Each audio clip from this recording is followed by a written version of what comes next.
State lawmakers finalized a new 2-year budget, which goes into effect July 1st. Joining me in the studio is Senate Tax Chair Roger Chamberlain, who played an instrumental role in finalizing a tax agreement with Governor Tim Walz and House Speaker Melissa Hortman. Welcome. Good to see you. Thanks for being here. Throughout this legislative session, the Senate Republican caucus kept hitting the point that you want to do what's right for Minnesota. Did you accomplish what you set out to achieve? Is this budget right for Minnesota? Well, it's the best we could get, right? We have split government, so to that extent, that's what happens. You could probably guarantee there's 5.4 million Minnesotans that are to some degree happy or unhappy with what happened because you have split government, but we got it done. To the extent that we did what's right for the state, I believe from our perspective we did. We kept spending down to 6.3%, I believe, for the biennium, which is down from the 10% disastrous increase we had back in 17. So we kept spending in check with inflation and other things in the state. We also, and a lot of good things across the board for both in policy and spending for all the areas and agencies.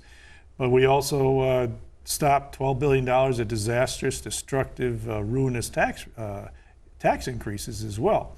So I think Minnesota did the best we got the best we could for the state under the conditions. Some people, we win some, we lose some, but I think under the circumstances the state came out okay. So the evening that the agreement was announced between the governor, Senate Majority Leader Gazelka, Speaker Hortman, Senator Gazelka spoke about the major accomplishment being the second tier tax rate reduction. You played an instrumental role in securing this. How will this tax cut, this 0.25% tax cut for the second tier, how will that help Minnesotans? Well, obviously, we're always looking for more relief and opportunity for Minnesotans. To me, that's what tax policy is. You have to fund the functions of the state, but you also have to respect the people that are paying the bills and working hard to do it. And we have to remember those people. If we beat them up, they're not going to continue to do it. And we've seen the results of that. So we are moving in the right direction. Wanted more always, like I said. It'd be nice to have more for the people of the state, so they can continue to live and grow and choose and dream and innovate and create the way they want and keep the state going. But the tax relief that we got is a step in the right direction, not only for the middle class, but also for another modest reduction for Social Security tax reductions. We started in 17, there's a little bit more to it. So it's moving in the right direction. It's where we have to go. It's what we have to continue to do. And it's better than a tax increase. So they're going to see a lot of relief across the board for lower and middle income taxpayers in the state. So it's good direction, good plan, good idea. For several sessions now, you've been a champion of the tax credit that would provide scholarships for low-income students to go to a school of their choice. Mm-hmm. That, once again, did not make it into the final bill. But from your perspective, there are other things that presumably will help Minnesota students this next 2 years. What happened with education? Well, look, I think education needs reform. It really does. We have a lot of great teachers and a lot of good schools out there, but the kids need more opportunities. They're just being held back, and we need to allow the teachers and educators to create. They're the professionals. They're just not, and the opportunities for the kids aren't there. But we will continue to work for those 78% of the Hispanics and 90% of the African Americans, by the way, who want these scholarships and want these opportunities, and they're going to be hearing from us the rest of this summer and through the next session. This thing is not going to go away. They cannot continue to poo-poo this thing and kick it down the road. We will have this. The people will have this. Now, as far as overall education plans, came out okay. They did get more money, about a 5.1% increase, just under $1 billion, plus 2% each year in the formula. We didn't get what we wanted in equalization in the tax bill. Honestly, the House, the Democrats did not want to give the money to the equalization. They gave it to cities and counties in massive amounts. Massive amounts went to cities and counties. And again, the poorer property wealth districts are going to suffer for that. So overall, the education funding did well. 2% on the formula, 5.1% increase overall. with some reforms. We did get dyslexia screening in there, which is good, and some dyslexia training. And you've always been a champion for the dyslexia as well. Yes, the parents and the kids need some help, and we've been working on that for a while. So there are some good policy things in there, and the funding is good and solid for the next couple of years. Let's talk about health care.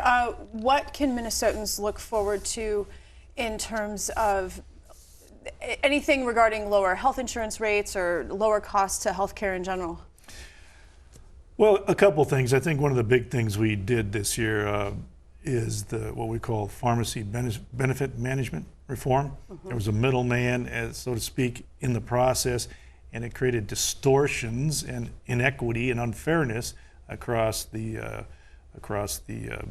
healthcare spectrum and prescription drugs. Now, I'm a free market guy, as it should be, but there are times when the abuses are out there, you had to step in, and that's what was happening. So pharmacy benefit management, that'll reduce costs, stabilize the costs for pharmacies and at pharmacies for prescription medication. We also, reinsurance is on for another 2 years. That will reduce the cost of insurance premiums for those folks in the private market buying insurance. It has decreased them in the past. It will continue to decrease them, so that is ongoing as well. Now, the sick tax is still in there. The 1.8% The 1.8% down from the 2%, but it's still there. That's problematic, but there are some reforms around it, so my understanding is that will prevent some of the fraud that was going on and spending that money in places other than healthcare services. Your caucus has repeatedly said that transportation funding will be available without a gas tax increase. Mm-hmm. So that was something that you were able to stop, the gas tax increase. But what will those massive road construction projects, will they continue to happen, and how are those funded? They will continue to happen. There's about $6.6 billion for the next 2 years in the pipeline from dedicated funds, gas tax, the motor vehicle sales tax, the tab fees we all pay, also from bonding and federal dollars. So there's a lot of money in the pipeline, plus the dedicated money from auto parts sales tax. Auto parts sales tax still goes there. So there's a lot of money in the pipeline for that in the next 2 years. The funds are growing. Now the gas tax, they say the revenue will start to decrease in the coming years. We can manage that and deal with it. But there's plenty of money out there. We did not have to go back to the citizens and gouge them for this. It just wasn't necessary. And by the way, I get a lot of complaints now in the summer about people can't get around the state. So now some roads are good, some are bad. There's a lot of construction. Yes, so I think it's good investment for the state. I think it's tax money well spent. But there's plenty of money there. The roads are going to be taken care of. The bridges will be taken care of. There's not a panic, and we did it all without, increasing taxes by $12 billion. So will be good for transportation. Very quickly, before I let you go, beginning August 1st, drivers will have to pay more attention to the road and less attention to their phones while they're driving. This law took some time to pass, but is it a necessary restriction in your view? I agree. What I tell people, look, just the people I talk to in my circle, on my side of the aisle, the citizens, they have been telling me that this needs to be done.